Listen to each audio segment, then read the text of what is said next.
Today we're going to hear from 4 presenters, and without further ado, please allow me to introduce our first speaker. This is Mohammad Rahman. And please, can you share the screen? Yeah, thank you very much, Alfredo. Yeah, I also thank you, Professor Anna Stewart. She's here and she's my PhD supervisor. So thank you very much, for encouraging me. Okay, so let me share my screen first.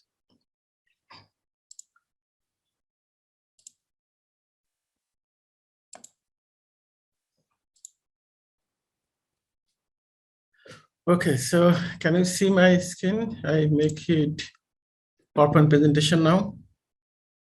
Okay, thank you very much. So, just I mentioned this paper also my co-author, my PhD supervisor, Professor Anna Stewart from Waikato University. So my title is basically the cost of least developed country graduation on market access. And it's this example case study from Bangladesh. So I'll talk about this and how I develop the structure of this. I will talk about the basic background and rationale of the study. And then I will talk about a little bit what types of preference Bangladesh will lose in graduation process. And I'll talk about a little bit modeling that I have used my GTAP model, and we also develop some sort of comparative baseline for dynamic simulation, and then I'll talk about some findings. So LDC graduation, least developed country, there's like 46 least developed country, and some of them will graduate from this LDC category to developing country category. And Bangladesh is one of the emerging economy that will graduate, by 2026.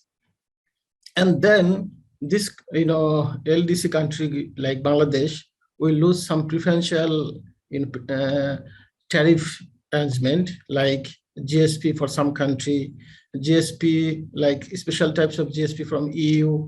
So these kinds of preference they'll lose in their market access. And then, so what would be the impact on these kinds of graduation process? I will explain. So what exactly this country actually like Bangladesh will lose, for example. So I give you one example here, like RMG sector, ready-made garment sector, the textile sector, which is one of the important sector of like least developed country like Bangladesh. For example, Bangladesh export, it's 87% of total export is from RMG sector. So EU market, if you see the standard GSP, so for EU market, Bangladesh will lose, is called EBA, it's everything but arms arrangement. It's one kind of GSP. So EU have 3 types of GSP. So this is one kind of GSP, but there are other kinds of like standard GSP. As a developing country, Bangladesh will also enjoy standard GSP after 2026. EU, so this is the EU arrangement. Some other country like Canada, Japan, Australia, they call different name, like Canada called GPT, but it's like a preferential tariff, it's GSP. So they will lose this kinds of market access. Currently, Bangladesh enjoying almost zero duty, like mean duty-free to export to all these developed country and many developing countries also, like China, like India, almost every product except few products. So they're enjoying duty-free.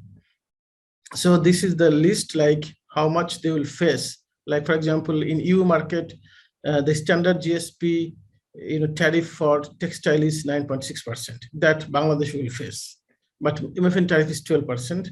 But tariff on textile sector is like 9.6%, for example. And the second issue is export subsidy, because after graduation, in principle, basically, this country must eliminate the export subsidy. That is the one WTO's rules, but currently because of S&P, special and differential treatment, the LDC enjoying, they don't have any issues with the export subsidy. So this is the other issue. So normally, if you see the structure of Bangladesh export subsidy regime, around 10 to 15% export subsidy they provide for their goods, and for textile and clothing, it is about 10 to 12%.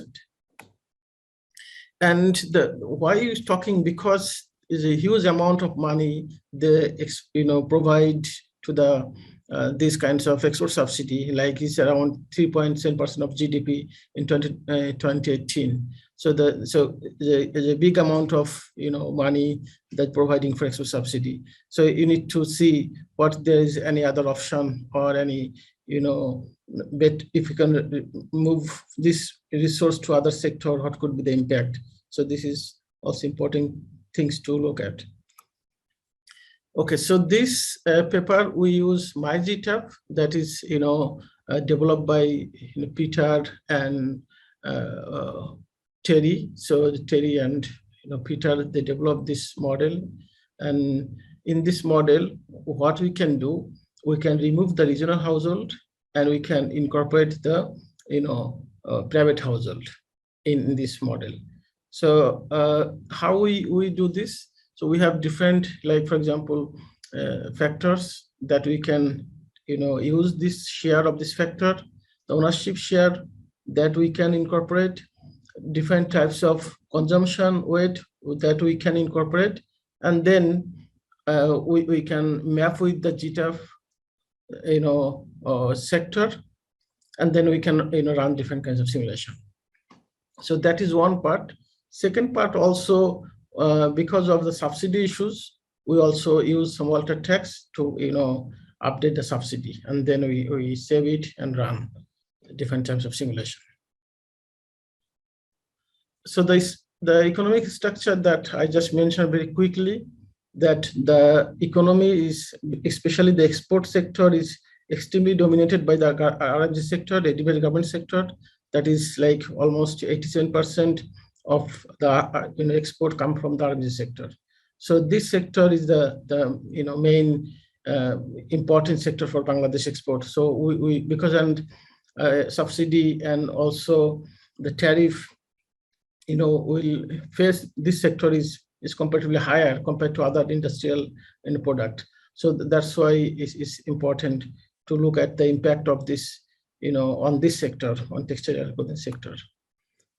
And then the household issues, because we have used 10 different household, in this, and we take this household from social accounting matrix, Bangladesh social accounting matrix 2014. And this 10 households, 7 is rural household and 3 is urban household. And of course the unskilled labor, basically if you see the factor of production, like the household income on factor of production. So mostly this agricultural household, agricultural sector, of course, dominated by the unskilled labor force. But one thing, if you see the day laborer of urban sector, this is day laborer for urban sector. Okay, because I transport this, so it's not showing here which one is rural, which one is urban. This last 3 is urban: day laborer, self-employed, and employee. These 3 household is urban sector. First 7 is rural, household. So that is like 71% unskilled labor. That's when the income coming for day laborer, urban day laborer, coming from the unskilled labor. So this one is very important, because when you see our unskilled labor, who like the value added in textile sector by unskilled labor is 42%, and because the textile industry all are in the urban area, and because 42% value added by this unskilled laborer, who basically the urban laborer, so urban unskilled labor. So that's mean the urban unskilled labor who actually contributing to textile sector, mostly. and in our final analysis, we'll see what's happened here.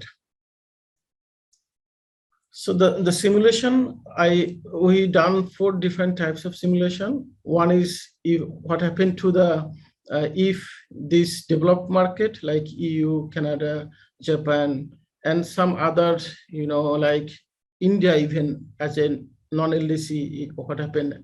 Currently Bangladesh enjoying duty-free, but after graduation, then as a non-LDC, India will also impose tariff importing from Bangladesh.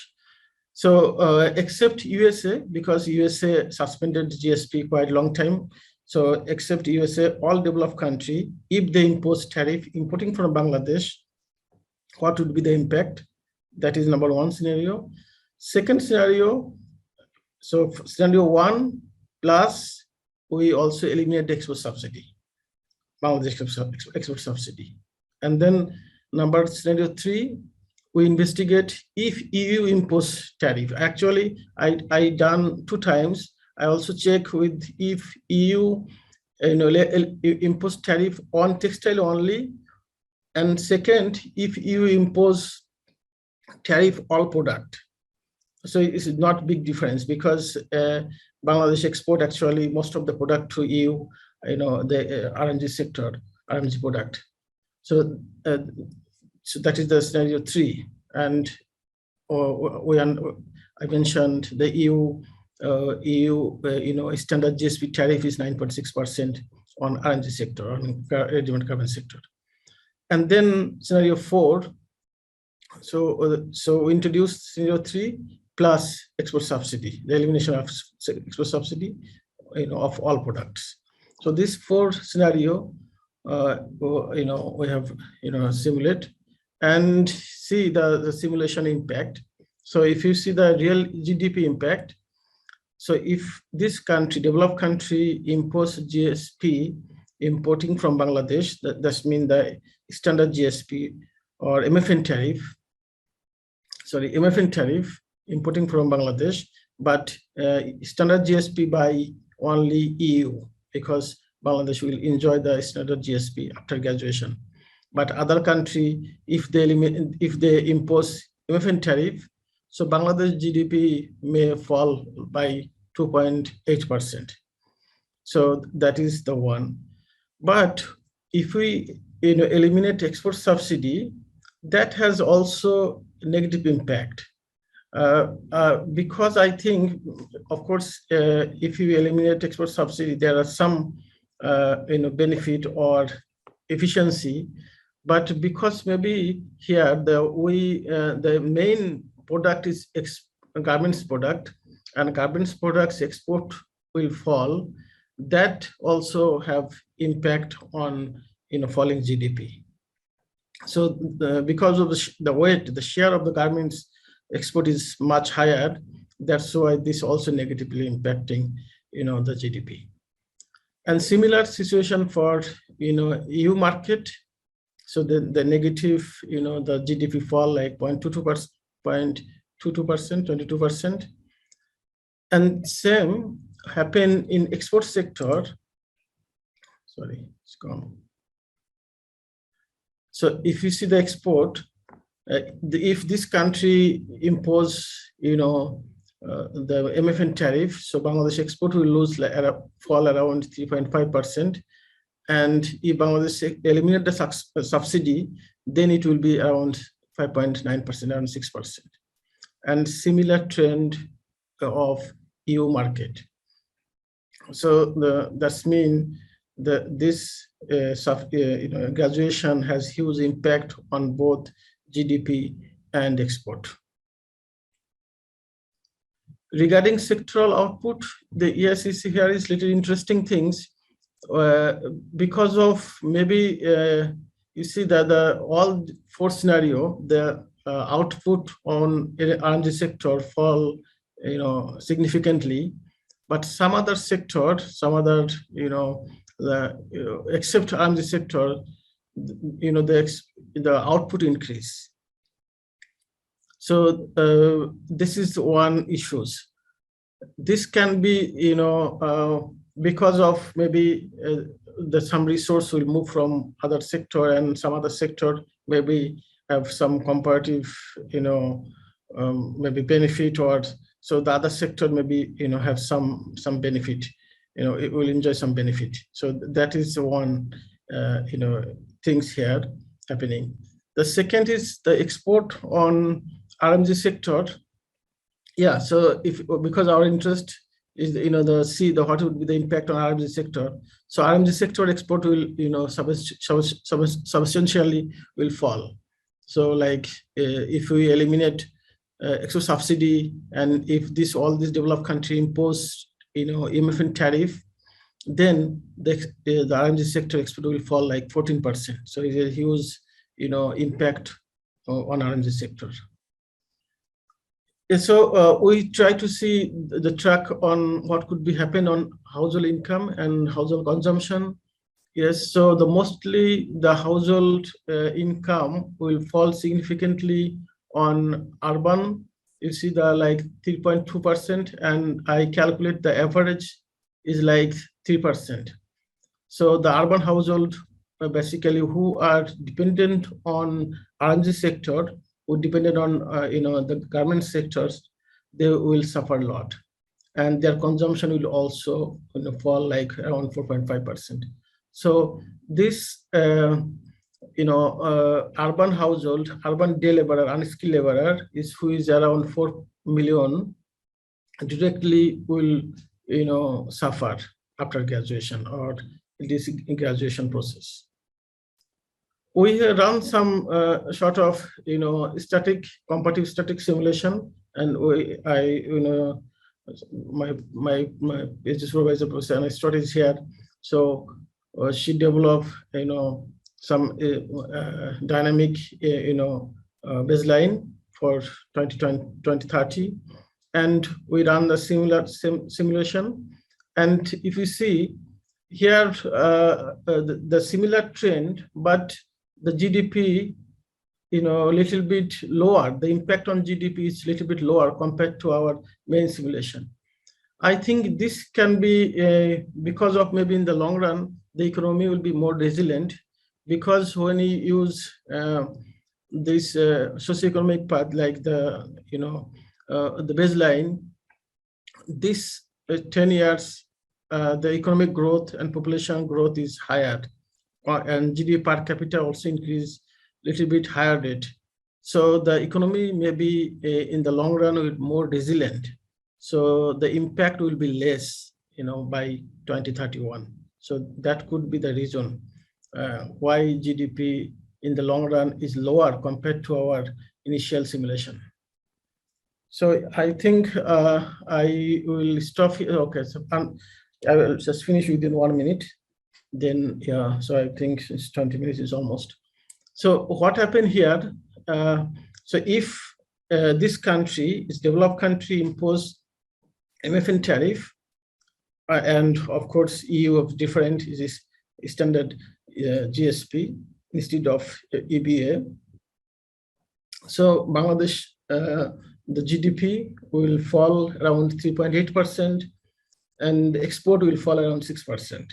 So that is, there is some huge negative impact of graduation. So that is the one findings. So some policy issues here. How can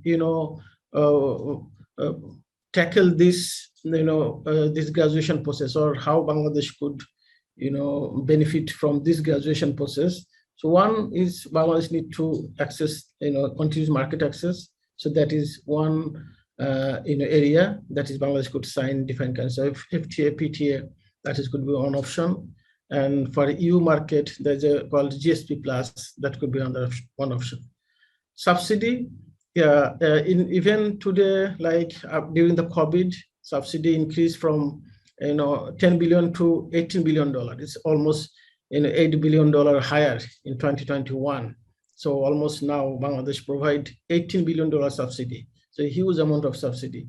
So after 2026, there needs to streamline the subsidy policy, and maybe need to cut some sort of subsidy. Otherwise, there's some issues of in the WTO So with this, so yeah, streamline subsidy is another important policy in future for Bangladesh. So I will stop here and then I will take your question and your suggestion, your guideline. So thank you very much. Thank you, Mohammad. Now let's go ahead and take some questions from the audience. I don't see anyone has asked anything on the chat, and I don't see any raised hands. Does anybody have any questions?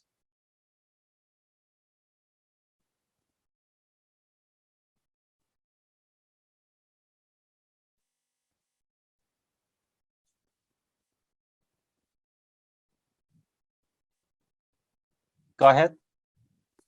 Yeah, I can ask one question.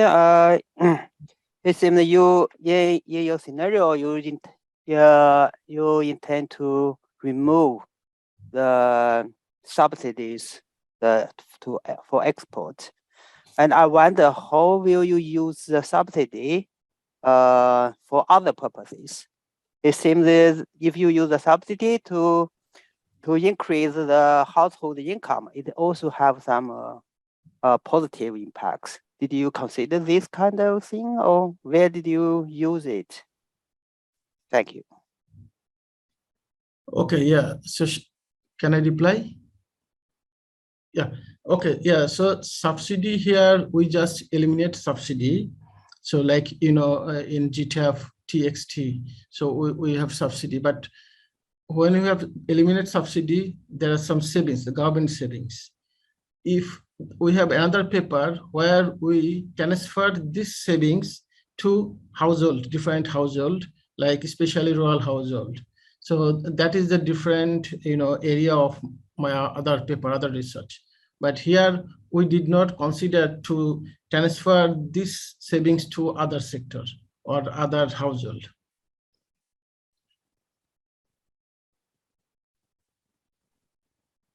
Any other questions? Go ahead. Do you have a comment?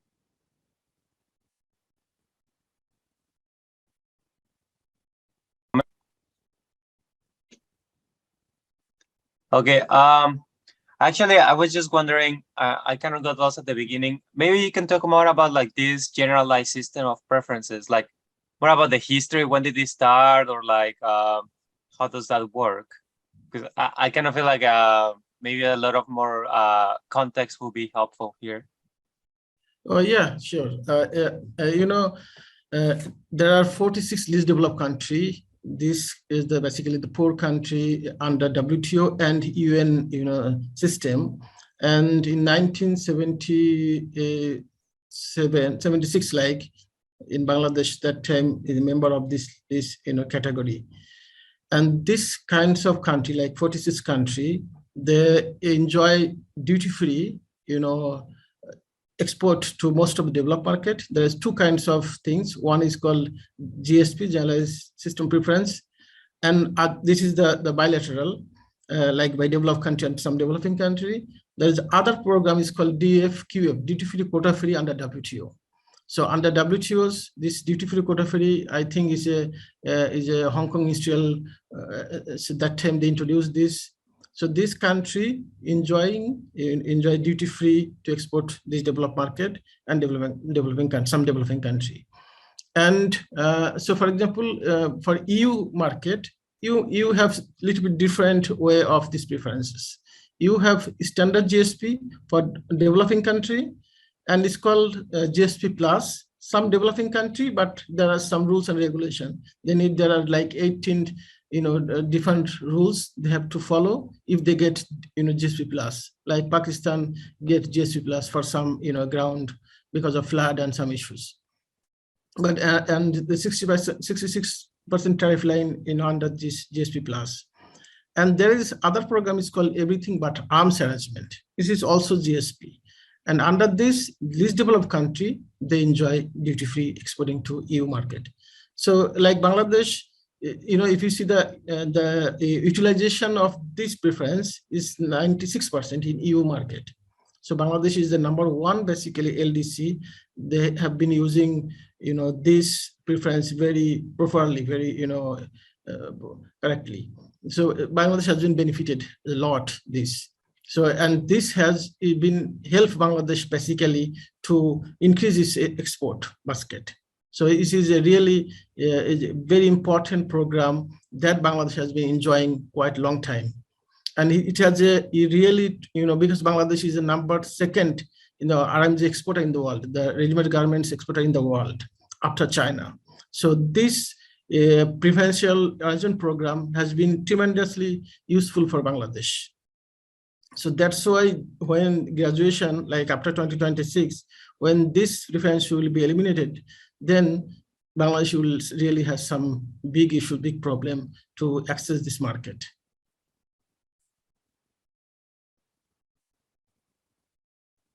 Yeah.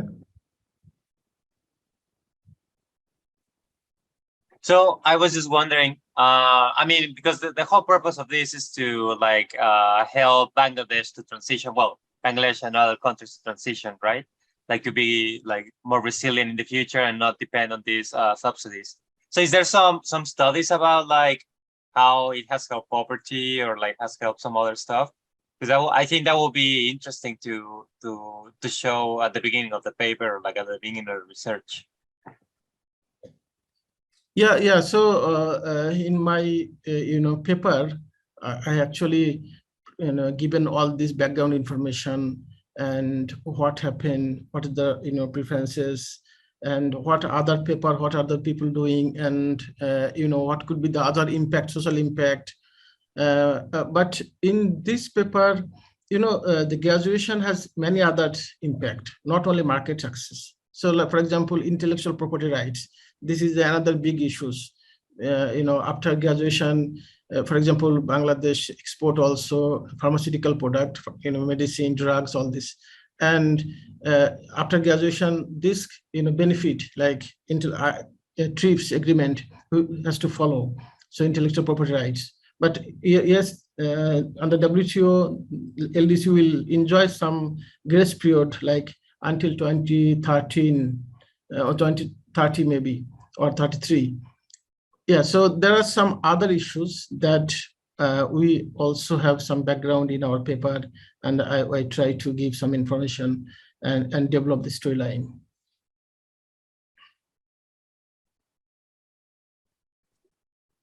Any other questions from the audience?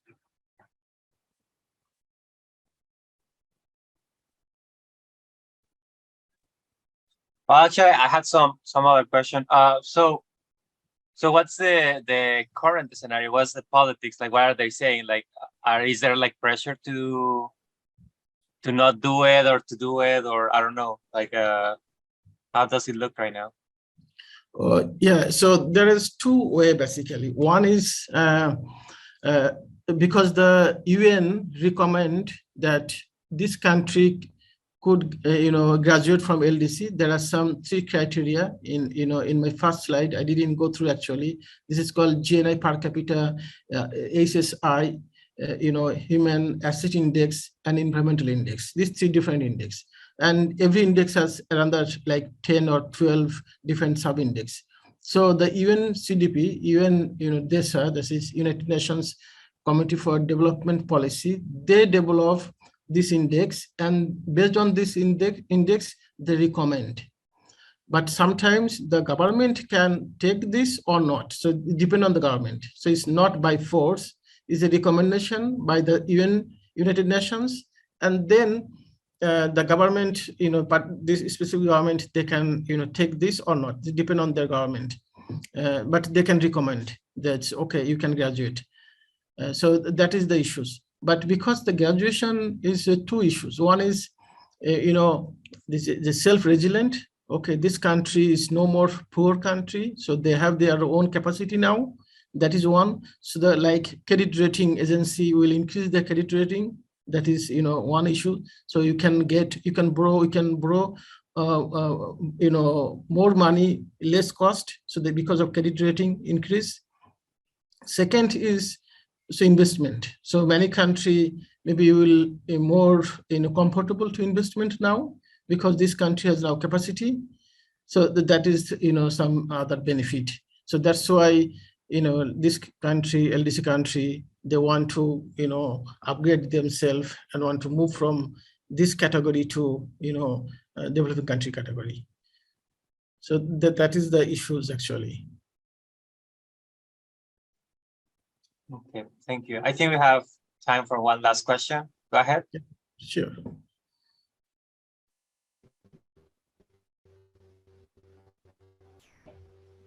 Alfredo, is it me, Ragcha? Okay, great.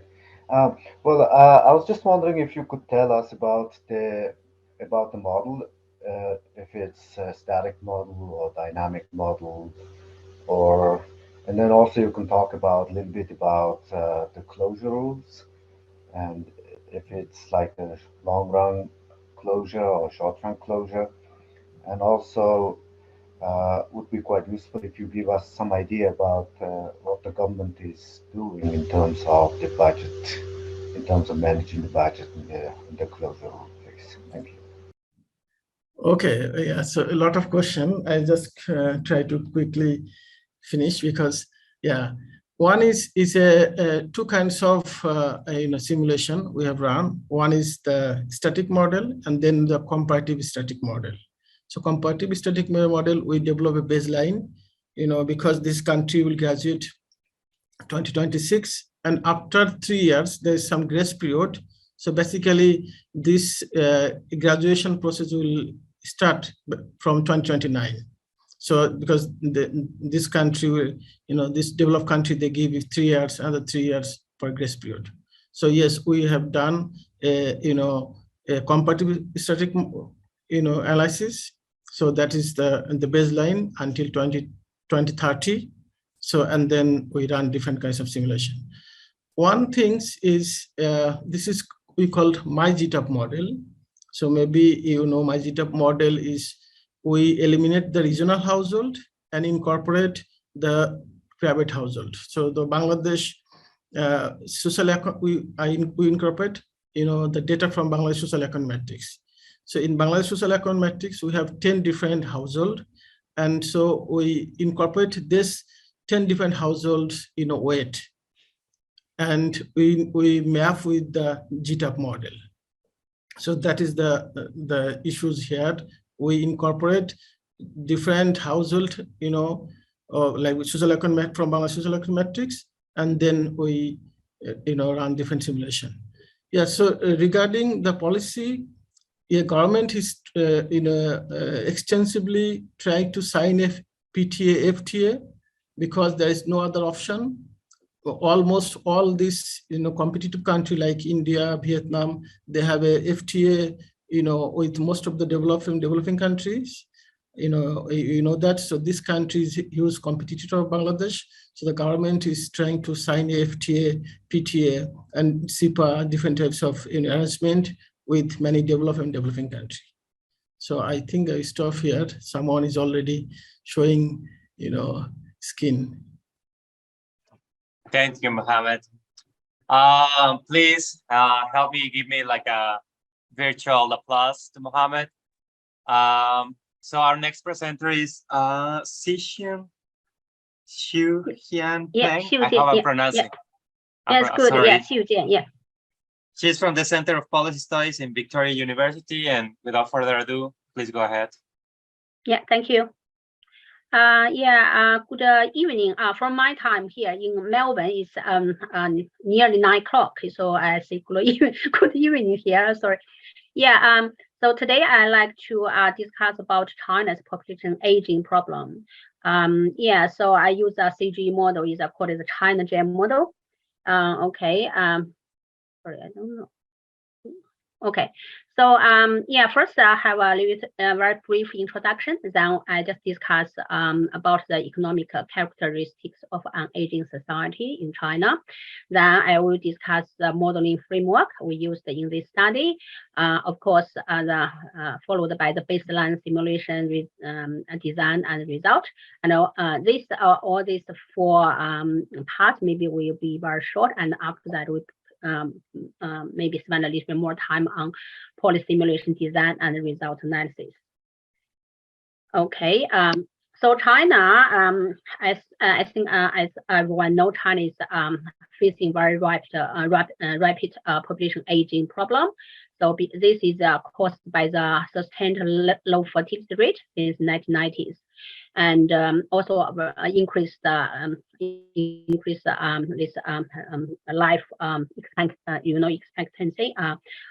So these two factors combined together drive this dramatic age structure change. So a lot of research always focus on the supply side. So if we have the population aging, and meanwhile also have the declining working age population, so means labor supply will decline fast, and then we also have the rising elderly population. So this will put a high pressure on economy. So this is mainly focused on supply side. But meanwhile, also we have the demand side problem. So this picture show you how rapid China's aging problem, how rapid China will is aging. Okay, this is based on our medium variant population population projection. So we can see from 2012, this old population is 65, if defined as 65 years and over, is only, sorry, I cannot see clearly, sorry, oh, sorry, because it's sharing, I just move this one higher, yeah, from only start from 11% and increase very fast by the end of the century, nearly 35%. So, and combined with youth population means very heavy burden for the working age population to support this this old, high share of older population and also a little bit younger population. So and also next. Yeah, next I will show you. So aim of this research is we mainly focus on the age structure driven change in household and government demand. So this is from the demand side.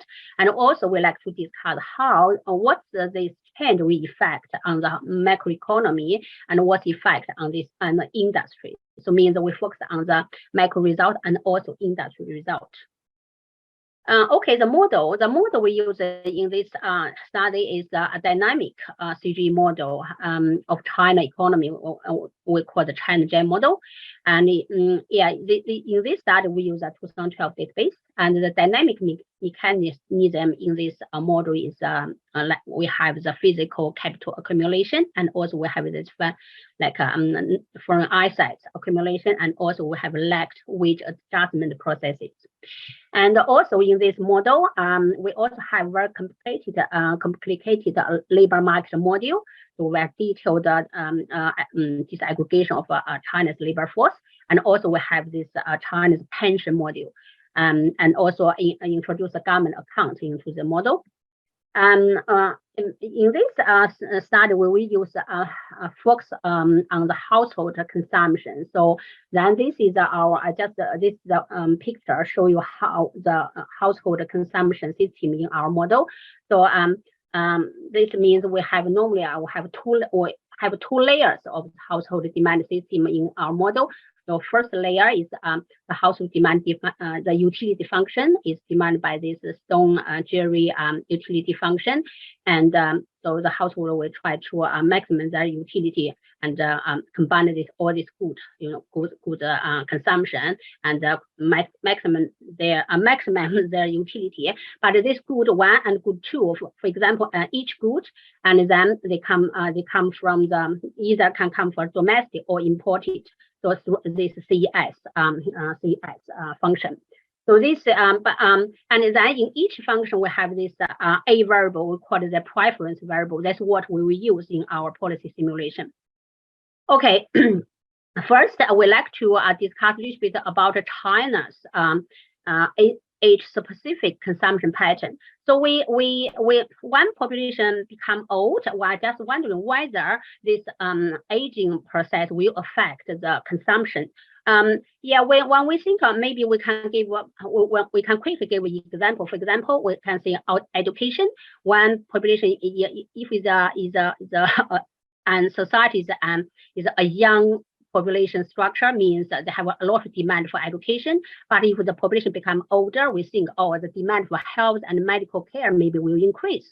That's why we think this age structure change will affect the consumption pattern. So let's have a look whether this will show you in the data.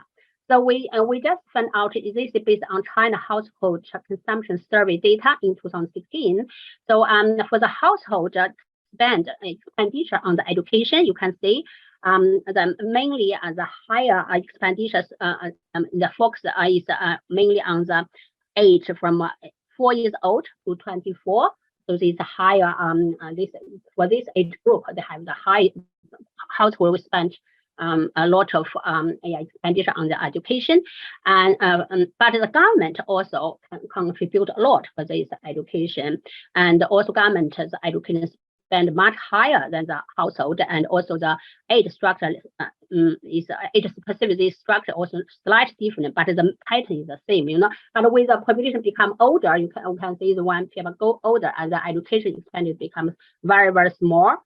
How about this medical and health and medical service? We can see this opposite situation. We can see it's also the 2016 data shows for household, you know, when people aged 0 to 4 very young, then have some higher expenditure on the health and medical service, but then become very low. And by after 48 years old, you know, the household began to spend a lot of money on the health and medical service, and the government is spending even higher.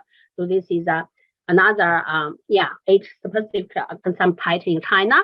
So, and we also have data about this long-term aged care service for disabled elderly, you know, and we found out this because in China, not only population aging and the people also live longer, so we can the population aged 80 and above also have a high share in China. So, but we see from here the hour spending on the look after the disabled elderly after people population become reach 80 and above, so it will be the hour average, you know, in average we spend 1,200 hours looking about after this disabled elderly. So this means that if we, with the population become old, then means people need to spend more time and resource to looking after the elderly population. And then based on this information, we just use this data. We just use a very simple formula to calculate this index. We just can find out with population aging, if for education, for all the expenditure and education and health and medical service and also aged care service, if all by the age group, if it doesn't change, maintain at the 2016 level, if only the age structure change, then what will happen? So we just found this, we just use this slide, use the education expenditure as an example. So we first define this education expenditure by age group A, equal to the expenditure on age group A, for example, is 4 to 8 years old in this group, divided by the, we just pick one standard group, we call it 25 or 29 as a standard group. We just find this index means what's the share of the other age group compared with the standard group, what's the share, about with this, not share, the ratio. Now we call this is the education index.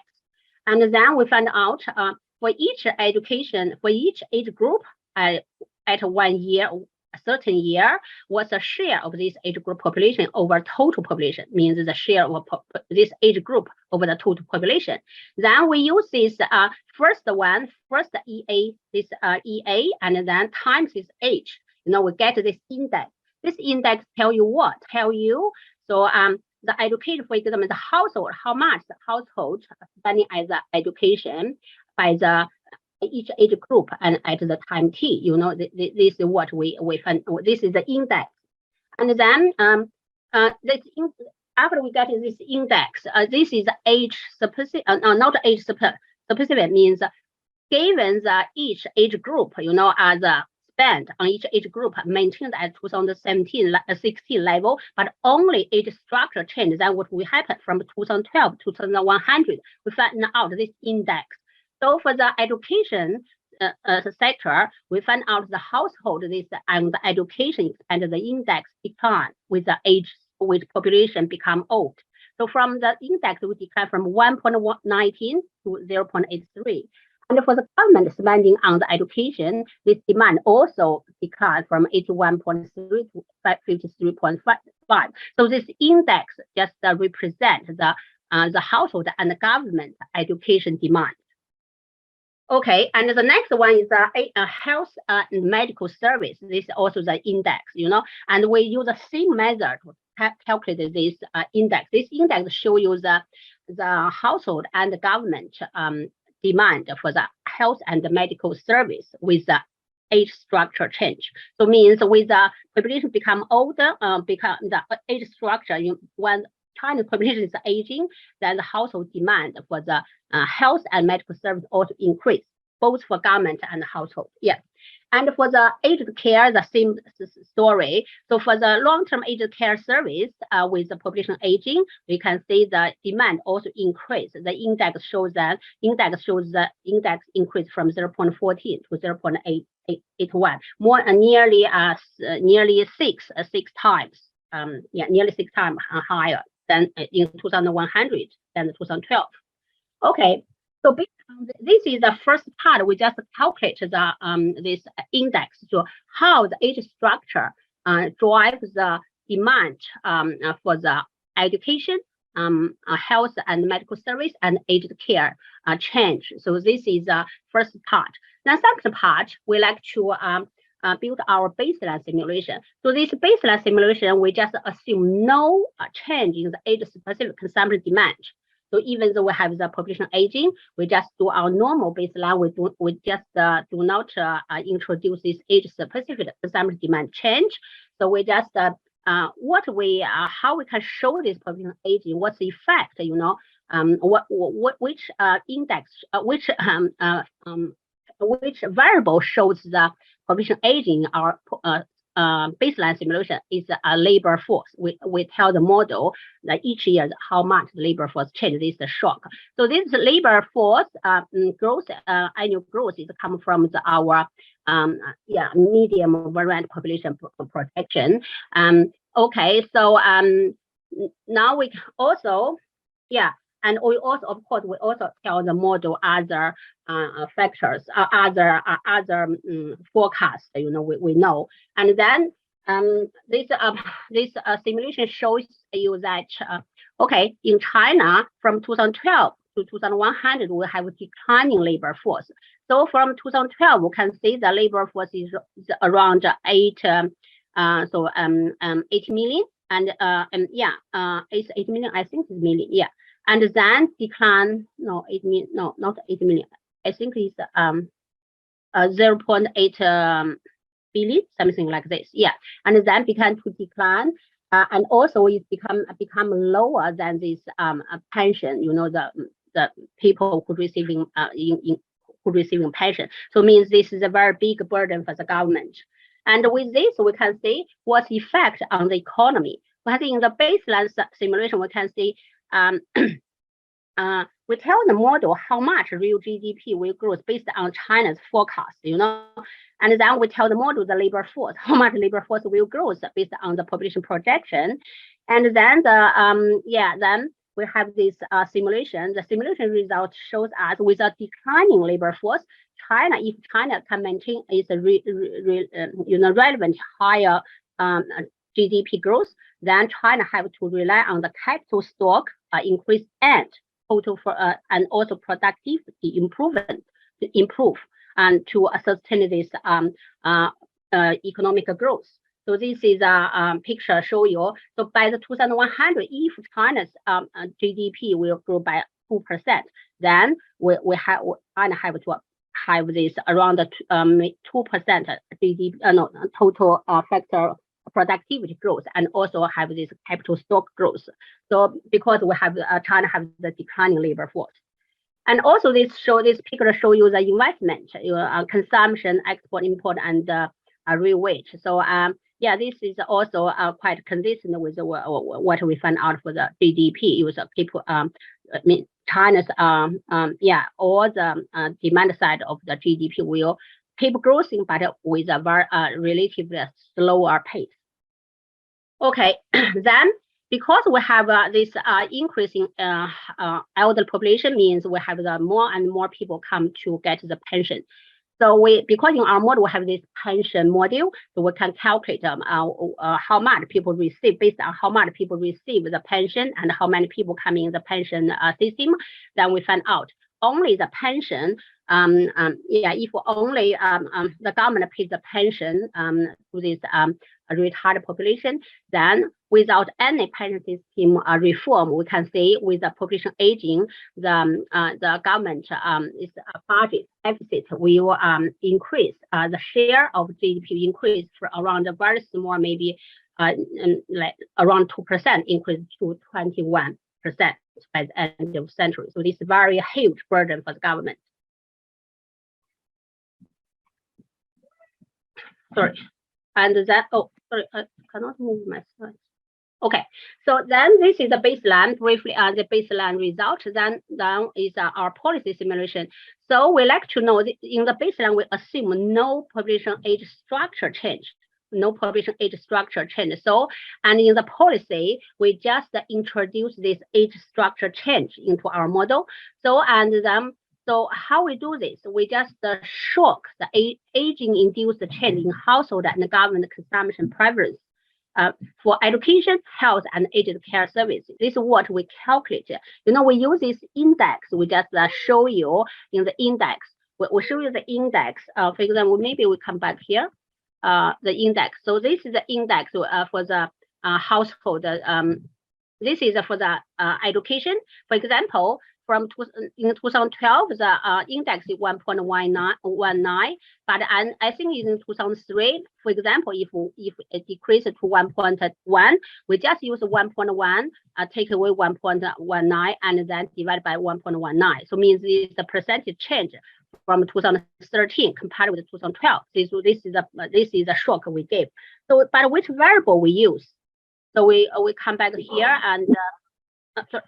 Pardon? To me, it's, oh, okay, sorry. I will be very quick. So, and in if you know the if you use a GTAP model, is very familiar. This is the summary function. We have this A variable. This is a preference variable by commodity. So we just shock this A3 this variable by commodity. We shock the education, health and medical service, and also the the aged care service. So this is what we did for the policy simulation, and then this result. So the result shows that I think very basic mainly two results, two findings. Well, first one is the population aging drives this consumption demand change. The effect on the macroeconomy is very, very small. We can see here it shows the real GDP. Real GDP only will be 0.14% lower than the baseline standard. If we didn't shock the age structure change, and if we shock the age structure change in the policy, then we can find the difference only 0.14%. By the end of 2100. So the reason for this is because I think we only consider four sectors. These four sectors in China economy, the education, aged care service, and health and medical service. They are very small in the whole in the GDP. This is why we think this is why the effect maybe is rather very small. And but for the industry, for these four industry, also this is this output for the industry result. So we just found out these four industry. The aged care service we in China model is we just calculate in the social work and resident service sectors. So we can see these four sectors, they have the very big change with the age structure change, because the age structure change, they have the demand change, drive the output change. Education demand, because education demand declined so much, so the output in the education sector also declined by 22%. And other sectors for the health and medical service, social work, and resident service all increase a lot. Okay, Yeah, employment, same story. And then by the end, we can say, maybe just tell you one more slide, I will finish. So this one, so this government, because we have this macro result, and also this macro result is a combined effect with education. The demand for education will decline, but meanwhile, demand for the health and medical service and the aid care service increase. But this show you the government expenditure compared with in the policy simulation compared with baseline. You can see the education government expenditure on education decline compared with the baseline, but in this left hand health and medical service expenditure increased a lot. So combine these two results, we can see the budget, government's budget. The government the government general budget deficit as share of GDP will slightly increase. Because of the in a higher education and higher health and medical service increase with this dominant. Even though the education expenditure decline. Okay, so conclusion. Sorry. I think we should cut it there, and then maybe if we have some time, you can tell us about your okay. I just put it here, and then maybe people can see. Yeah. Okay. Sorry about that. Sorry, so rush. Sorry. Because time is so short. I'm sorry about it. Yeah. No worries. I think we have a question from Larry. Can you go ahead? There is a question in the chat function, probably, which comes before I raise the hand. Maybe the chat function, who can go first?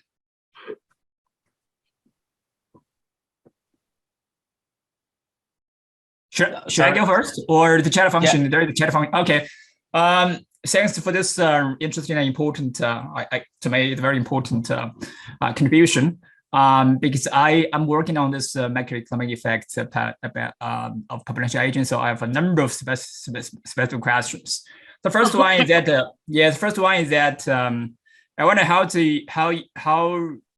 this consumption function is decided in your model.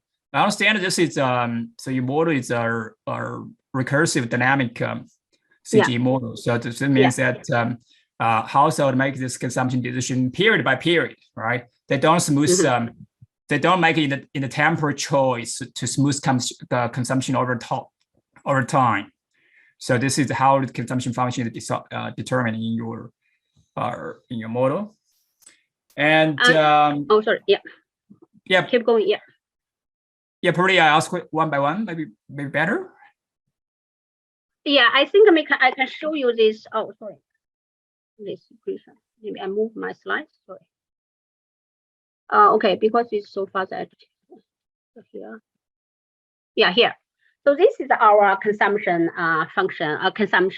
This main this is by the commodity specific. So for a certain commodity, say is a commodity, and this X3 means this is the demand, household demand for the consumption for commodities, these goods. For example, education. Yeah, so it's depending on the population, and also we have this. I think it's the linear expenditure system in our model, in our tangent model. I think it's very standard. I think if you use a GTAP model, it's the same. I think the GTAP model will have as our this tangent model will have the same household demand system. Is a linear expenditure system. Yeah, I understand it's a linear expenditure system. So that is a function of total after-tax labor income. Is that correct? Actually, here in this model, we do not have this. We do not have a household like income system in like a household income. For example, come from labor income, capital income. Actually, we do not have the specific household income increasing in our model. No, for this China GM standard model, we do not have this specific. We do not have. Yeah. No, but your consumption must depend on either your income or wealth, right? So what is the variable? What is the variable there? So dependent output or? I think the variable is sorry. I think sorry. The variable is we do not have the specific, for example, labor. We link. No, sorry. I think maybe I'm misleading you. Okay. So I think we do not disaggregate household income from the where the labor is the labor income or is the capital income. No, we do not disaggregate. But we of course we have the, for example, GDP growth. We have the labor market. We have the labor income. All this. If we have the labor growth, then we have the GDP growth and the household income. Of course, will grow, but we do not have this aggregate for exactly specific income. Sorry, misleading you. Sorry. Yeah. Yeah. Probably I should read your paper. Yeah. Sorry. So I think maybe so. What's your second question? Maybe I'll come back to you later. Sorry about what's your second question? Sorry. Other questions.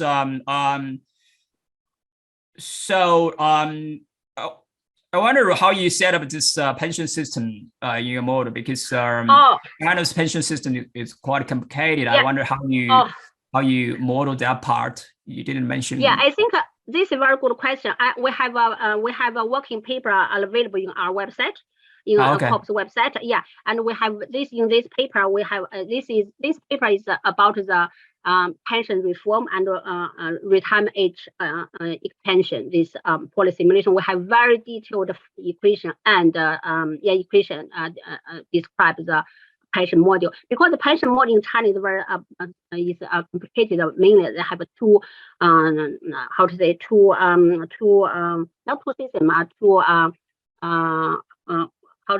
urban. We have the urban and urban employee household, urban employment pension system, and also we have the urban and rural residents. This pension system. And but for our model, the very specific one is because each labor force, each labor category, they receive different pension. They have the pension rate is different. So we just disaggregate all the labor force into different categories. We have 10 different labor categories. And then, for example, we have the urban skilled, urban unskilled, and the rural skilled, urban labor force and the rural labor force. Then they receive different pension rate, and also. Yeah, and maybe I just go a little bit, and then we also have this. We also have the because in China we have pay-as-you-go system, and also we have the private account. So I mean, private account you have accumulated from when they become to work, and then you need to accumulate year by year. So this is a very complicated system, but we all built in our model. Yeah. Yeah, great. Yeah. If I may, can I ask one more question? So this model, so you focused on only this demand side stories, demand side effects, which indeed the majority of the literature only focus on the supply side. I wonder if it and your results, I think it shows that the impact are relatively small. This is convincing to me, because indeed this is just this you capture these sectors are quite relatively small in total in the total economy. I wonder if it's possible you can combine this supply side and demand side to combine them together, because but this depends on your model structure, because the impact on the supply side can change, for example, the macroeconomic conditions, particularly the interest rates. So the interest rate, so this macroeconomic variables change can also change the demand side story. That might make it more interesting, I would say. Yeah, I think you are quite right, because you're very right. I think this is what we are we're planning to do next. Because this paper is basically focused on the aging society, how to support this aging society. And then we need this project is from China, and they really focus on the characteristic with the demand side. So that's why, but the demand side story is quite difficult to tell. Why why that? Because the data is so limited, you know. And we also I mentioned in this presentation, because we only can find this 4 sector, you know, is age dependent, this sector. But I think that another sector maybe they will have, I think, also very age dependent, like housing, you know. But we cannot find the data for the housing, and also like a private vehicle, you know, is also very age dependent. So the housing sector is I think is a very large sector in China. If we find this housing sector was age, you know, specific this pattern, that I think that maybe simulation result will be changed a lot. But we do not have this data at the moment. Yeah. Thank you. Thank you. Yeah. Thank you. I see some questions on the chat. Maybe you can, Xiujian, while we move on, maybe you can reply on the chat directly, and everyone else that had any questions, maybe you can leave them there. But unfortunately, we have to move on to the next presentation. I'm sorry for that. Yeah, it's okay, no problem. Yeah. Can you stop sharing? So. Oh yeah, sorry. Yeah. Okay. Yeah. Okay. Thank you, Xiujian. So please, let's give her a virtual applause, and we should leave now with I hope I say this correct, Ragchaasuren Galindev. He's going to present monetary policy interest rate rule in the CGE model. And I think he's an economist from the World Bank. We see the wrong website. And yeah. Now we see it. Can you do presentation mode? No, it changes. I think if you go to a slideshow, like on the top, then you can.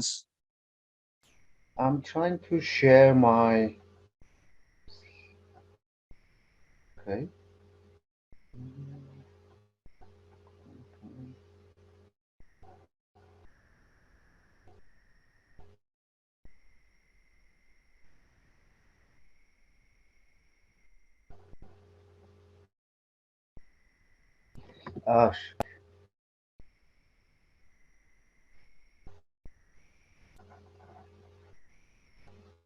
Can you see, Alfredo? Alfredo? Alfredo? Can you see? No?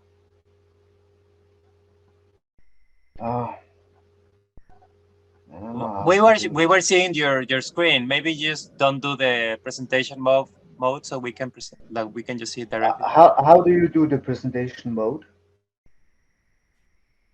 I mean, you were sharing the screen before. Just try that, whatever you did before. Is it sharing now? No, not yet.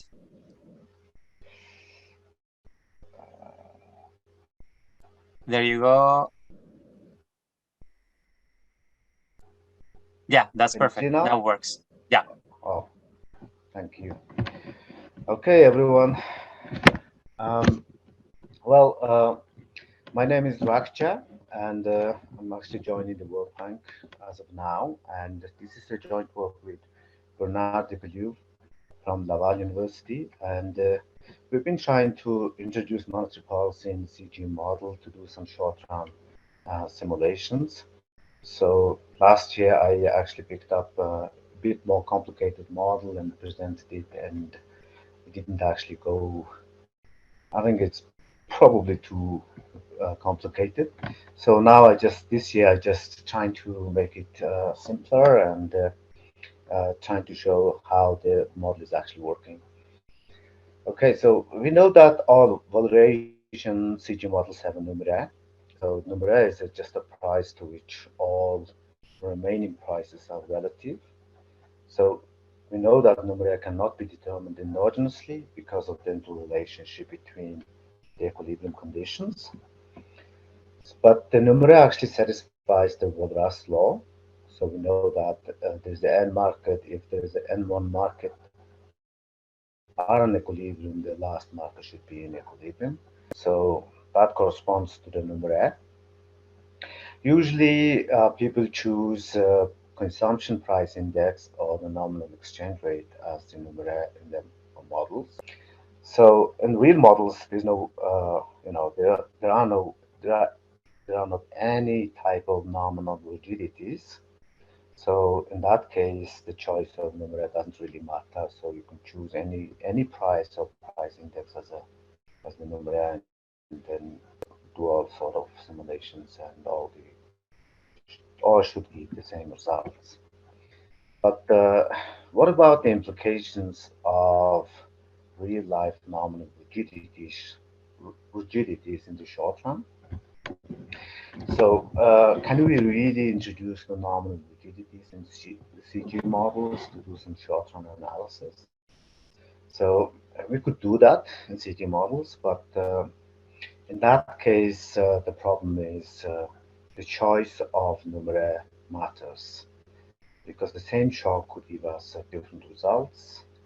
So in that case, what is the numeraire? So why, depending on which numeraire we consider, and then it gives us different results, and which is a bit different, strange. So in that case, another question: can we really use the real CG model in that case? So this paper argues that the numeraire actually represents the target of monetary policy, and redundant equation in a model has a flip side, which corresponds to the money market equilibrium condition. And the numeraire is actually a target of central banks. We're going to use CB in this case. So choosing a different numeraire means the central bank is actually targeting different variables. For example, nominal exchange rate, the consumption price index. So numeraire can change exogenously in this model, in all models, but could have different effects because of the existence of nominal rigidities. So this can be interpreted as the central bank is actually adjusting its target. The central bank target, the same shock could have different effects, real effects. So even in that case, the money market operation is still implicit. We still have this exogenous numeraire, and then it's just randomly changing, and then the results are changing as well. So we know that there is as financial CG models. So those are more detailed financial models, including financial markets in the economy, and that's gonna end up replacing the numeraire with explicit financial market equilibrium conditions. So in that case, we're going to talk about monetary policy actions explicitly. So those are the things. And the financial markets, however, can be quite data intensive. So here we're going to propose a simple approach. So in that, introduce a simple explicit monetary policy in a CG model. And we're going to show that numeraire in a model replaced by Taylor type interest rate rule. And the Taylor type rule is actually a monetary policy rule used by central banks. We're going to consider this PEP1T model, which is very standard CG model, dynamic, recursive dynamic CG model, which is calibrated to the Mongolian SAM. And we're going to show that central bank controls that short-term interest rate to reduce the gaps. There's some gaps on exchange rates between the desired and the actual exchange rate. There's a gap on inflation, actual inflation rate, and desired inflation rate, target inflation rate. There's an output gap. These things are very common in DSG type of models these days. So the central bank, when the central bank sets the short-run interest rate, they always consider the gaps on these three variables, and then there are some weights attached to each gap.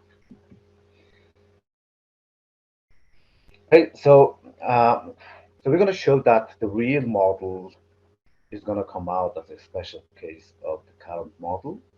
So this approach can be applied to many types of CG models for short-term analysis.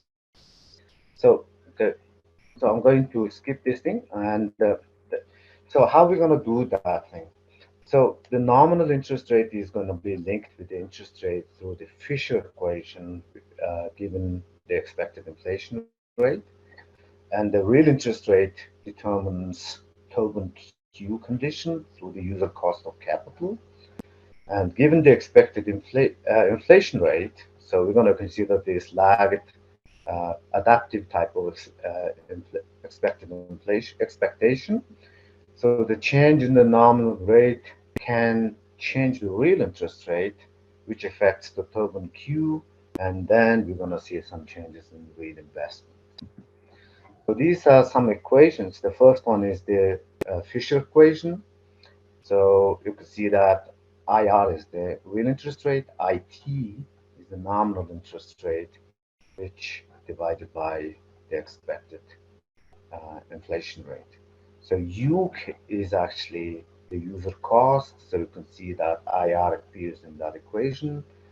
And then the last equation shows the investment equation depending on the rental rate to user cost ratio, and that sigma INV is the parameter, elasticity parameter. So the model is actually very standard. There could be private sector investment, public sector investment. The first one is the investment equals savings condition. So IT is basically the nominal value of investments.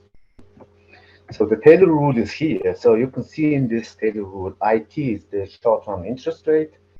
And then you can see that IRO is the real interest rate. O meaning it's just the initial or the steady state interest rate. And then you can see that YT is the output gap. D peaks quantity is the inflation gap. And then DET is the nominal exchange rate gap.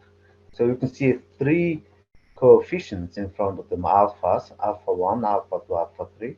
Those are the weight parameters.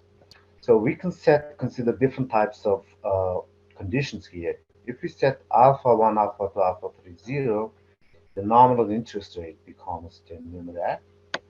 And alternatively, we can do this kind of thing. Alpha 1, alpha 2 are 0, alpha 3 are positive. So the model becomes like a real model in which the exchange rate becomes the numerator. And then we can consider other cases like if alpha 2 is only 1 is non-zero, we're going to consider consumption price index is numerator. And we can also very strange things like output is target. So in that case, we set this one is actually positive, the other two are negative. So the government or the central bank is trying to stabilize the changes in output through this nominal interest rate.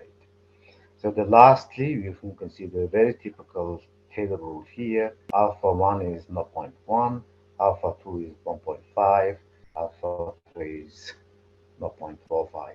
So we can also consider other things like uncovered interest parity conditions, and in this one, for example, here, but I'm not going to talk about this. We're going to still use the constant foreign saving condition here. So constant foreign saving means foreign constant or fixed current account balance. So these are just some definitions of inflation and expected exchange rate changes, and then how we do treat the expectations. So I'm going to show you firstly how we derive this PEP1T model as a special case of the current model.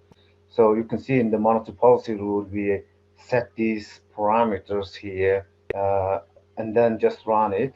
This SIM4 corresponds to SIM1, SIM2 corresponds to SIM5, SIM3 corresponds to SIM6. And then we're going to consider two extra ones. One is the standard Taylor rule.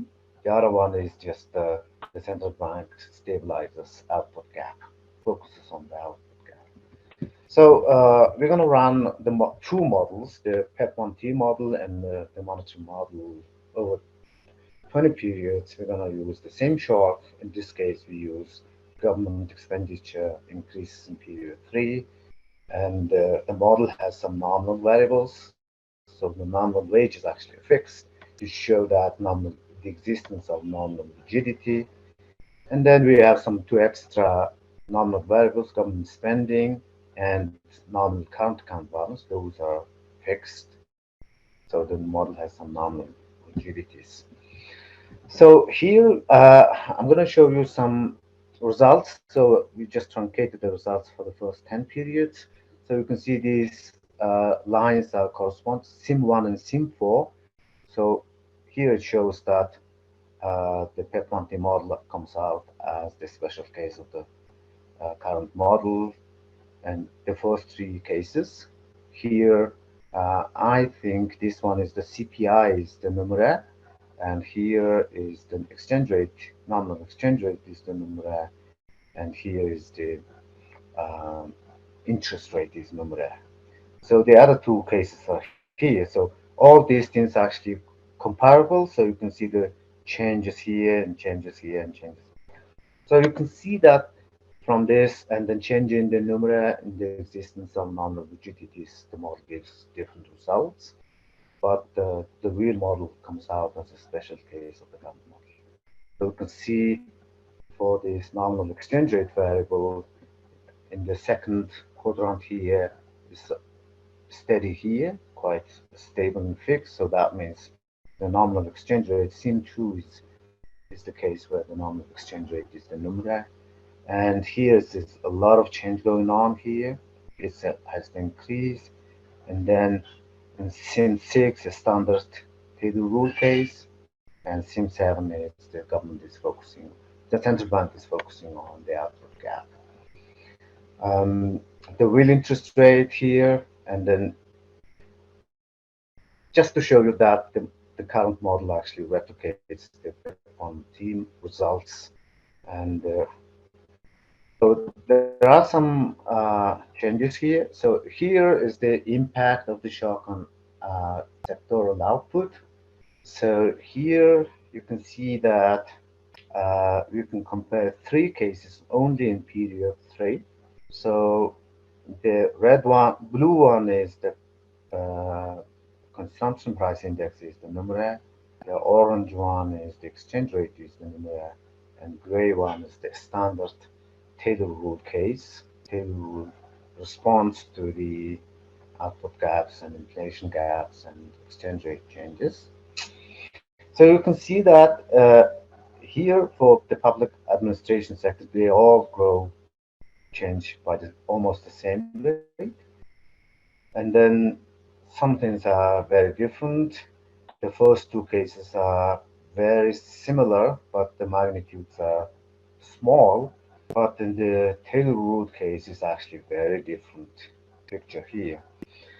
So in the next picture, if you look at this one and the next one, you can see this becomes exactly the same.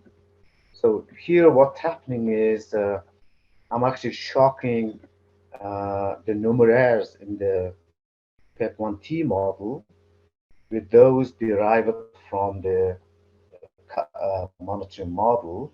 So the monetary model, there are no fixed numeraire, all endogenous. So in that case, we're gonna see that how the exchange rate is changing, how the consumption price is changing. So we're gonna use those values as a shock in the real model, shocking the numeraires, and then these results emerge. So, and this one is actually quite interesting results. And and the next one is because these days inflation are back, it's becoming a big problem, big policy discussion going on. And we know that in our model, we can't really, CG model, we can't really talk about inflation, all relative prices in real models. So then I'm just going to see these three cases, SIM1, SIM2, and SIM7. This one is the consumption price index is the numeraire. Here is the exchange rate is numeraire. And SIM7 is the Taylor rule, standard Taylor rule. So we're just going to see that all import prices increased by 10% in period 3, and then see what happens. So if you look at these results here, and again, in this case, the nominal wage rate is actually fixed. So the labor supply is endogenous. So we have only one type of labor. So the nominal variables are here. In this SIM1 case, consumption price index is fixed. So we can see a lot of here, 0 here, that means it's not changing. That's the numeraire. And then we see this big negative impact here.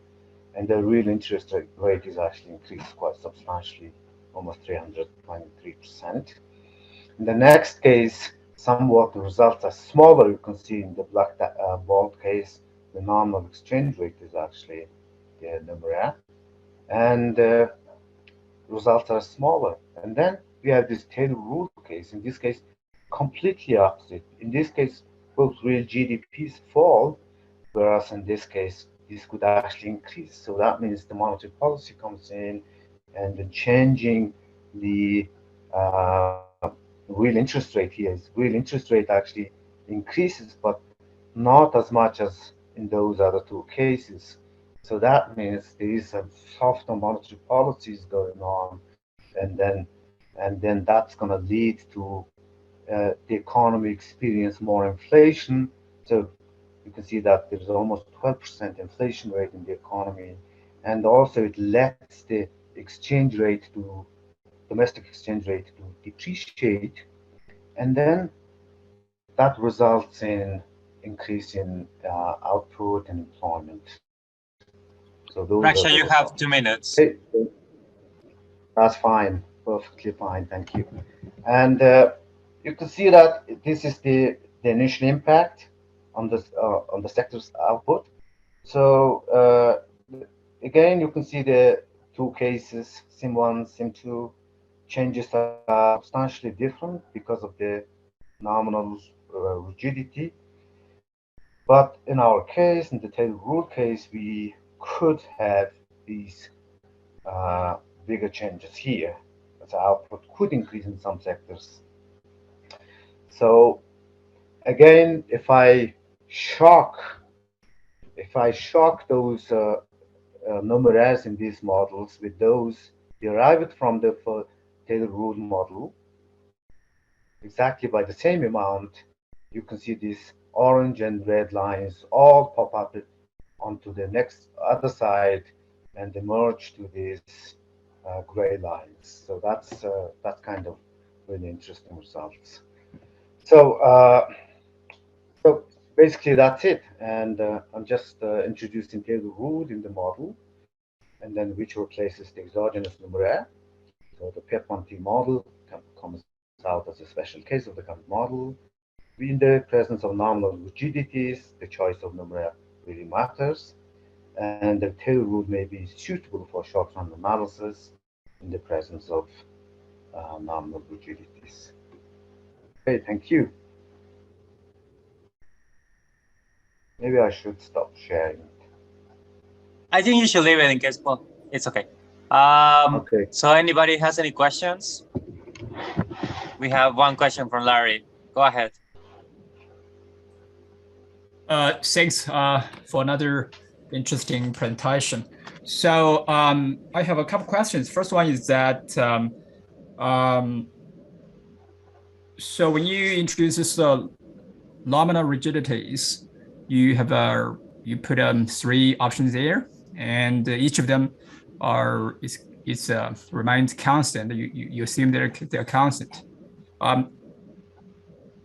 Do you think this is too strong? Because in macroeconomics, when people introduce this price rigidity or wage rigidity, they don't assume, normally they don't assume that they are constant, but they just give this friction there, but they can gradually move over time to eventually will reach when shock disappeared, eventually they will reach the new equilibrium.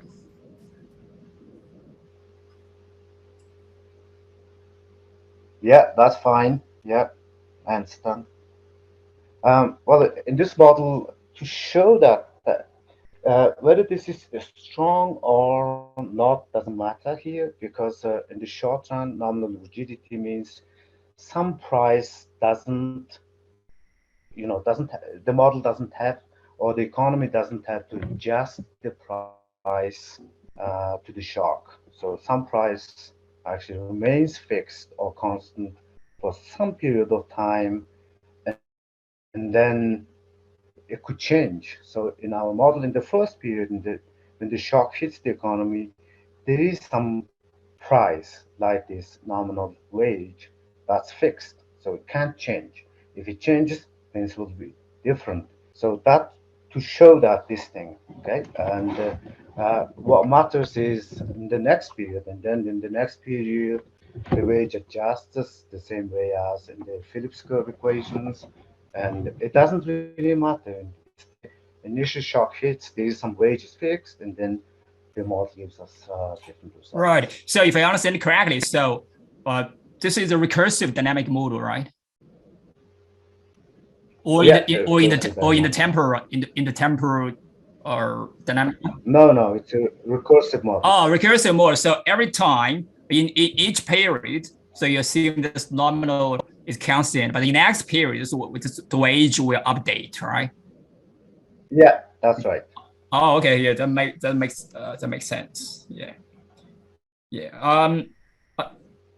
If there are no other questions, can I ask another question? Is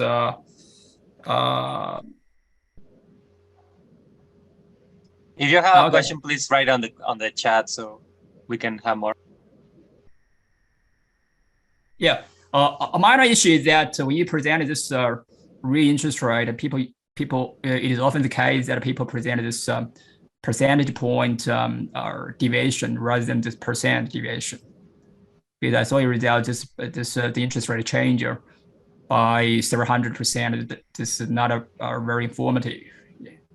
That's right, and it's just a presentational thing. Yeah, all the variables are changing. So yeah, it's the 300%. Is actually the base rate is actually 12%, and the 300% goes up like 50%. So yeah, that's the strange thing. So yeah, that's fine. Yeah, and another question related this nominal rigidities, particularly related this current count rigidity, because the central bank follows targeted exchange rate in addition to inflation and output. So if central bank targets exchange rate and you keep this current count constant, does that violate this or the Trinity impossibility rule? So basically, when you keep the current count constant, there is no capital flows, right? There are no international capital flows. Exactly. Are you still talking this? You still targeting this exchange rate? Would that be? Is that consistent? Internally consistent? No. It's the model. We could have this uncovered interest parity condition.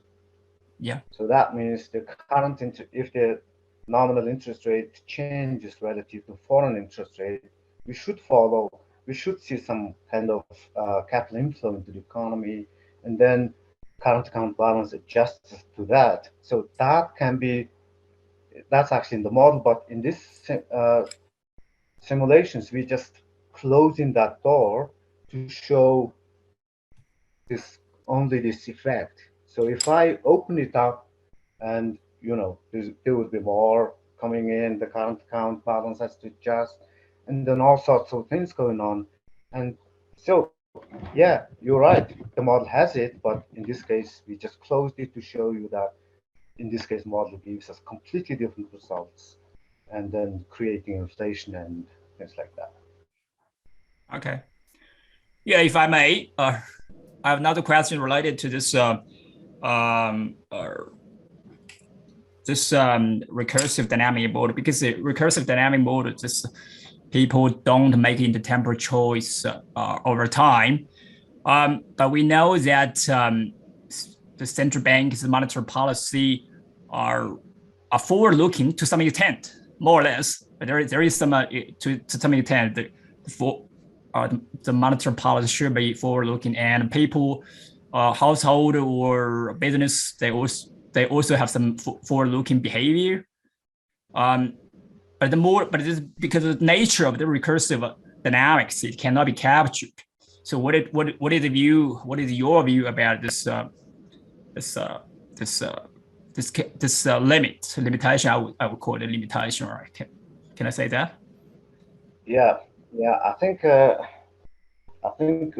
with this modern cutting-edge DSG type of models, we all have rational expectations, and people actually, expect what the government is, what the central bank is actually doing, and then how the central bank is responding to these shocks, and then there is another thing, is something called time inconsistency problem. People actually believe in what the central bank is actually doing, then and then based on that they incorporate what the central bank is doing into the current decision through these rational expectations.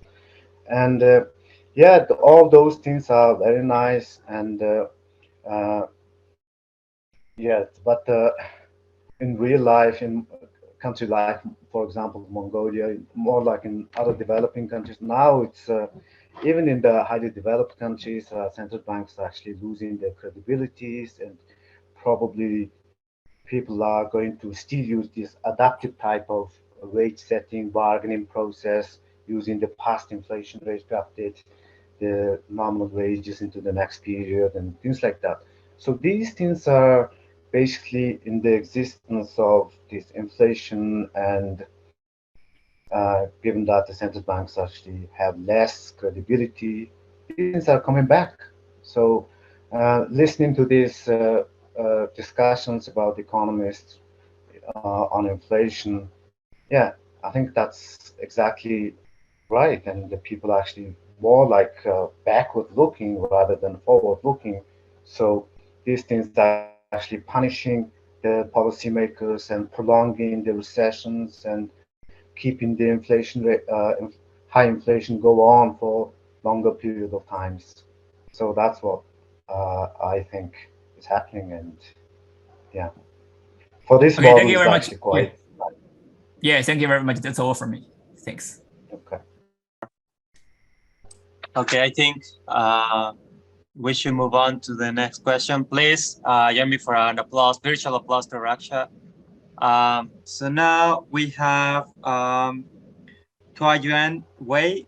Hope I'm pronouncing that correct. He's going to present a newer version of GTAP 10 for Norway.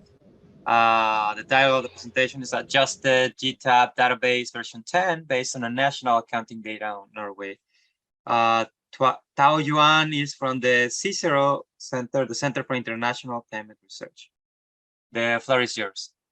Thank you. Yeah. Yes. This paper, yeah, you can keep paper, or this material is prepared by my colleagues and me together. We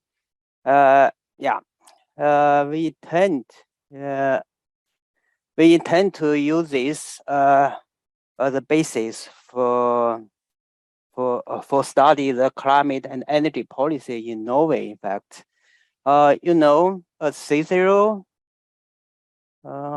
we already have one model that's based on GTAP data. That's a global model.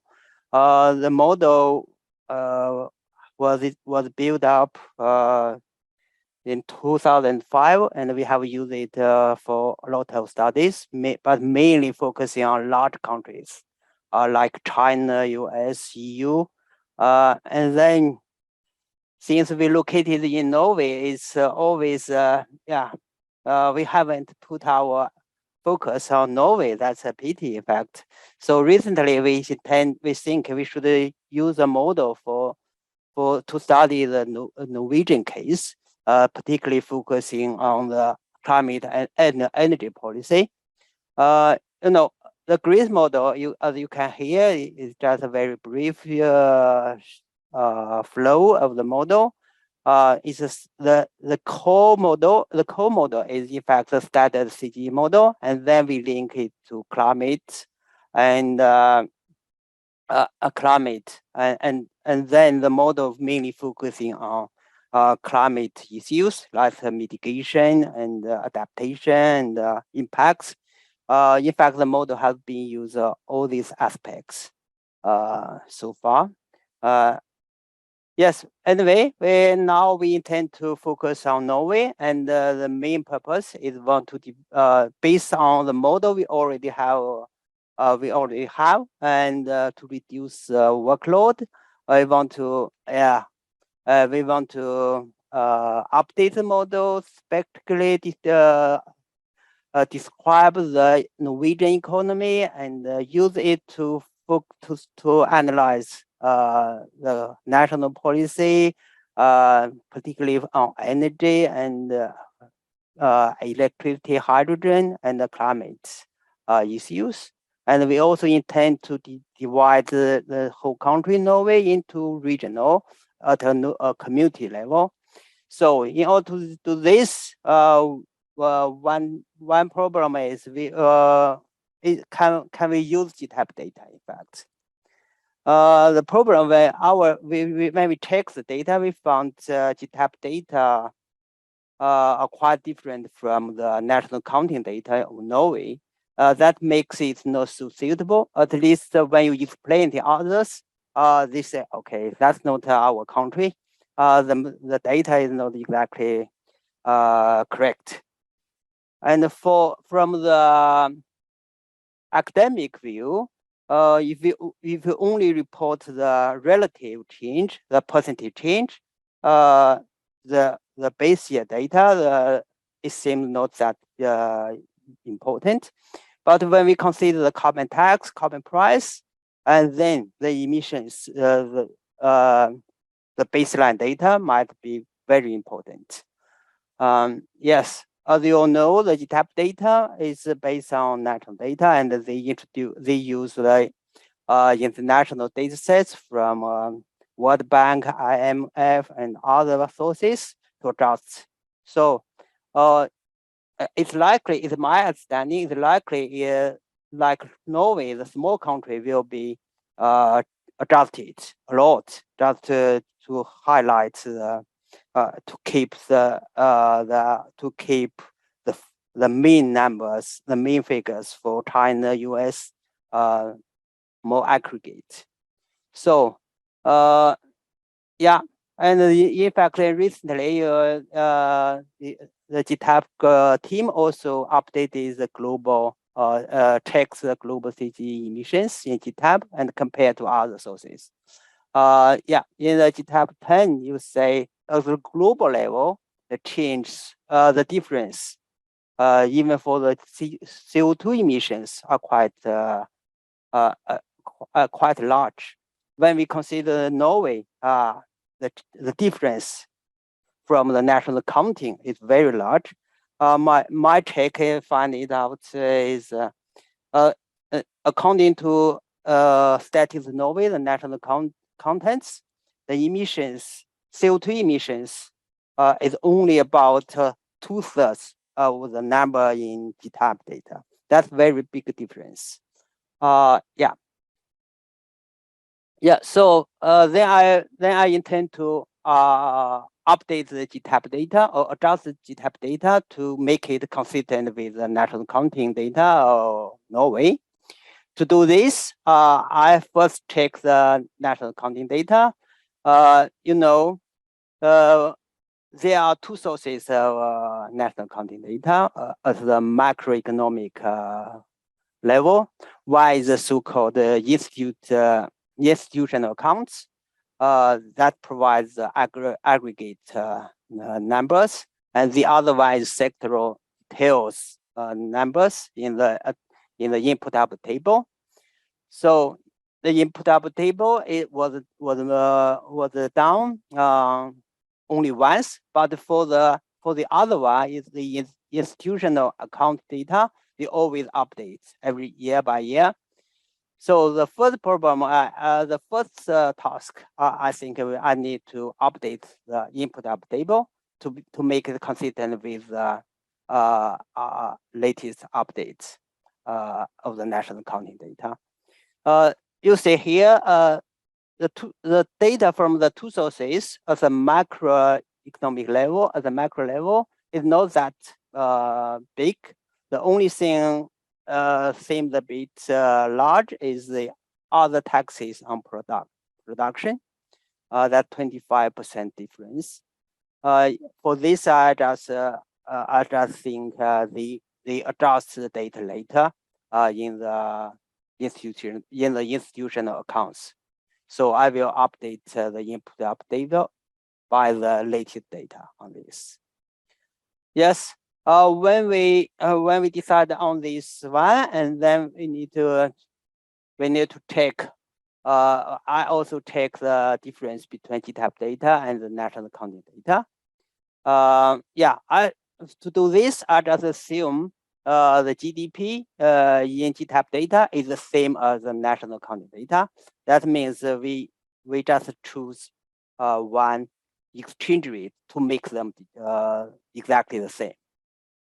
Based on that, I check the differences on the macro level. The difference you see here is for many for a lot of terms, they differ much larger than the national counting data. That two sources, especially here, the consumption of fixed capital in GTAP is much lower than the national counting data. This seems not correct for Norway. Yeah, and then I also check the sectoral data. This just shows an example. There are some differences in the intermediate inputs and also the primary factor inputs. The difference for agriculture is you see here. For the intermediate inputs, the share, we call it direct consumption coefficients is around 2% or 4% difference. But for the primary input, the difference is quite large. For the labor, it's 7%, and for capital, it's nearly 20%.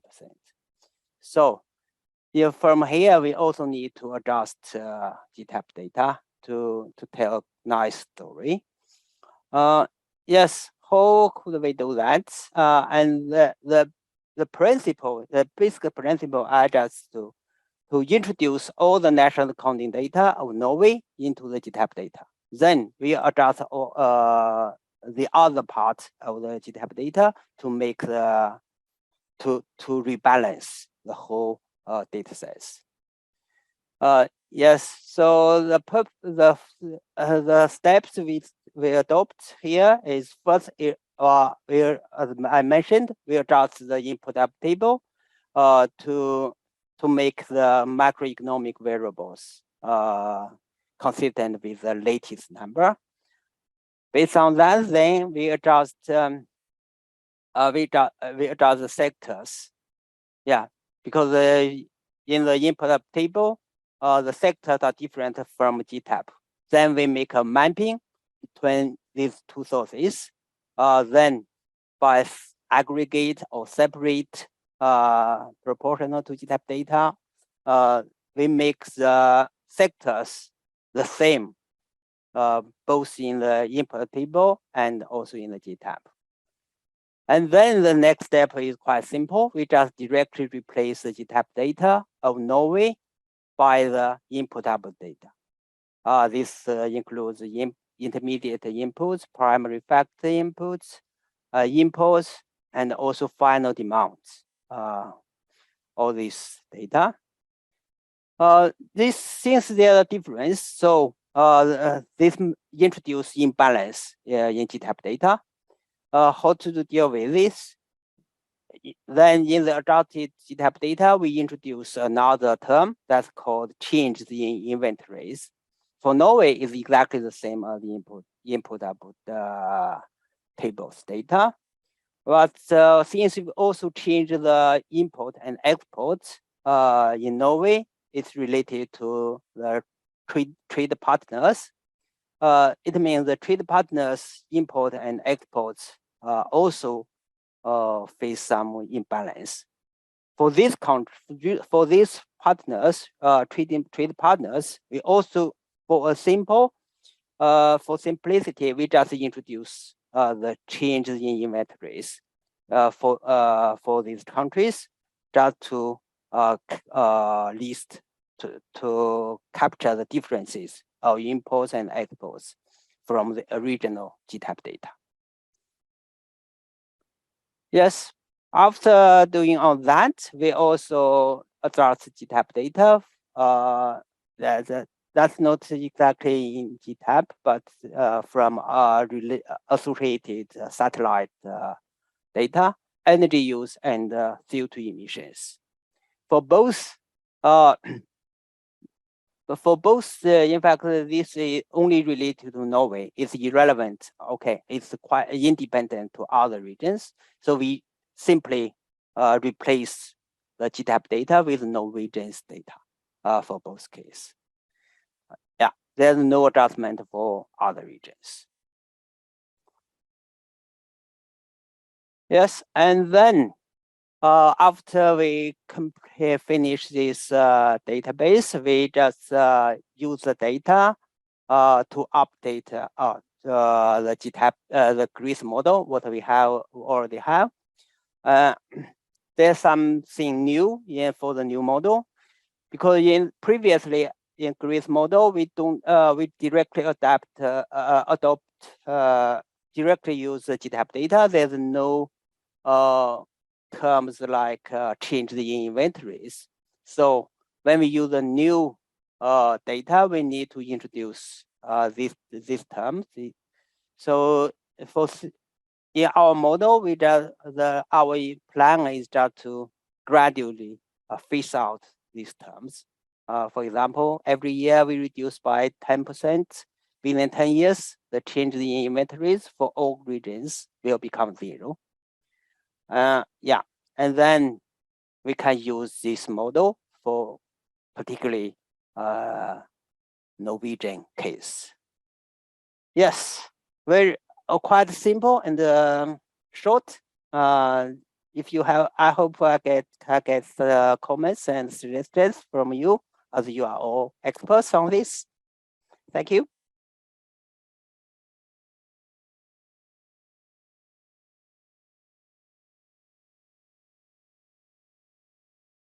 From the audience?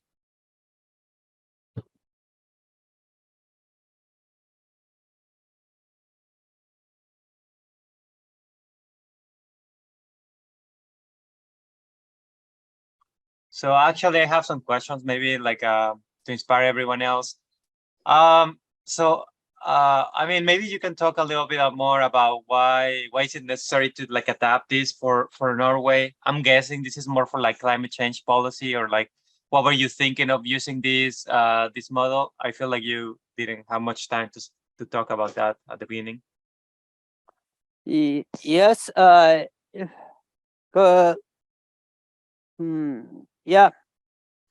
because you know, in Norway they also have some the climate policy. They have the targets for 2030 and also want to achieve net zero. So we have the demand to provide some analysis on the impacts of these policies. And particularly Norway is a small country and depends heavily on the international trades. So they need a global model, more or less, to particularly highlight the main trade partners with Norway, like Sweden, UK, and other Europe countries. Yeah, so to provide a sound analysis to the policymakers, we need to use the national data, because they get familiar with all this data there, and when they present the GTAP data is that they just say, okay, it's very different from what I know. Is it correct? Then they just doubt all your analysis. It must not be true. So in that sense, we need to update the data just to do that. That's practical or more or less for the policy purpose. Yes, previously we always think, okay, that's from the academic perspective, this is not so important. But when we consider the carbon price and carbon tax that directly relate to the CO2 emissions, that also makes sense to update the data. Yeah. Okay, yeah, that makes sense. Any other questions from the audience?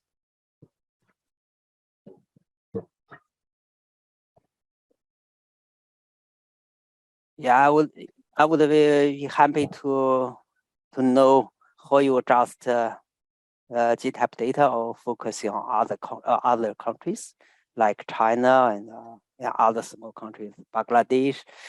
I don't know. Yeah, perhaps you don't want to use GTAP data. You just use country data, a single country model. That's different from this.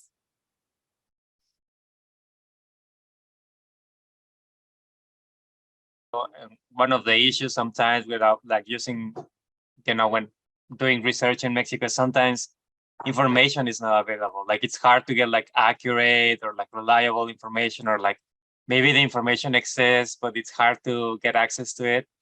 But I don't know. I'm imagining that a country like Norway is like very organized and easier to just gather all this data. So I mean, it's kind of like a paradise for researchers in that sense. But I don't know if that's true. What do you think? Yeah, that's true. Norway have a much detailed data than GTAP for our purpose, and it would be interesting to check. For example, if we introduce the carbon tax or carbon price into the model, what will the different base year data make matters? If we don't update the data, we will get some impacts on the national level or on other regions. Will it be different if we use the updated data? Yeah, so it will be interesting to check the results, particularly for this carbon price.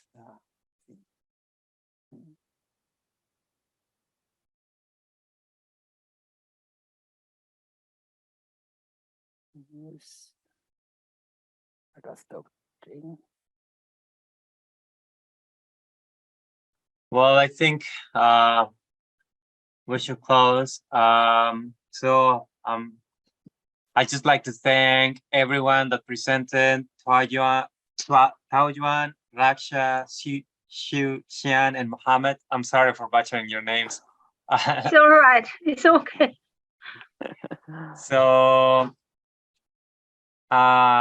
So please help me like give them like a virtual applause. Thank you for joining us. It was, at least for me, it was too early, maybe not for you guys, but this is the very first thing that I did in the morning, and I'm glad that I was able to participate. So I'm just gonna close the session unless anyone has any final comments. We still have some time. Thank you very much, and yeah, much appreciate your time. And I got some comments, and I will try to incorporate all these comments. Yeah, thank you.